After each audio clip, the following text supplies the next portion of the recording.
This week we reached the third parsha of the Sega of the fight between Yaakov and Esav. 2 weeks ago in Parsha Toldot, we learned about how Yaakov and Esav were born, how Yaakov bought the Bechorah, the rights to the firstborn child, from Esav, and afterwards how he stole the bracha from him and ran away to Haran.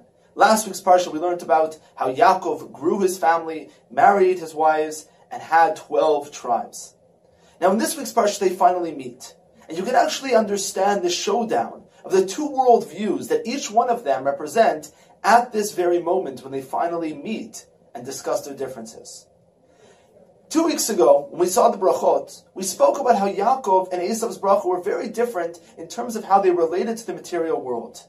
Yaakov received the bracha which was Vayiten Elokim Itala Shamayim U'Shmena Haaretz, where he would receive from God the bounty of the world, as opposed to Esav, who would just have the bounty of the world. We understood that Yaakov was somebody who saw the material world as a connection between him and God, while Esav saw the material world as something that he just had control over.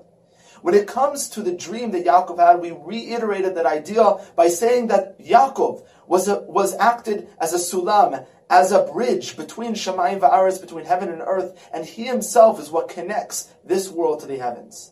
Now, in this week's parsha, Yaakov and Esav meet. Yaakov, in preparing for Esav's, the encounter with Esav, sends before him presents.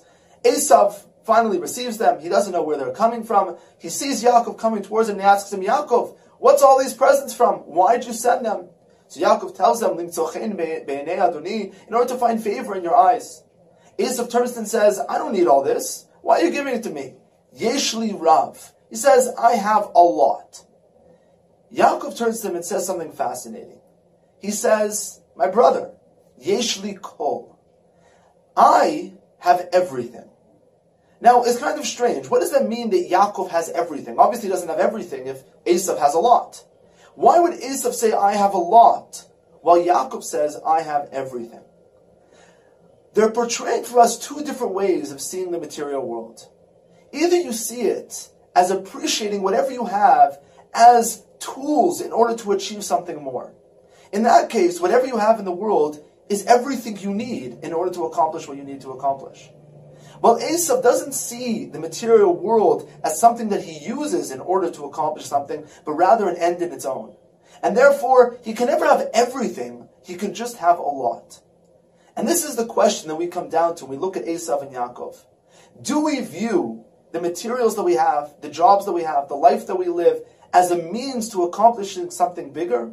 And therefore, whatever we have, we appreciate and know that we have everything we need? Or do we see it as just something that we can accumulate as an end within itself? Shabbat Shalom.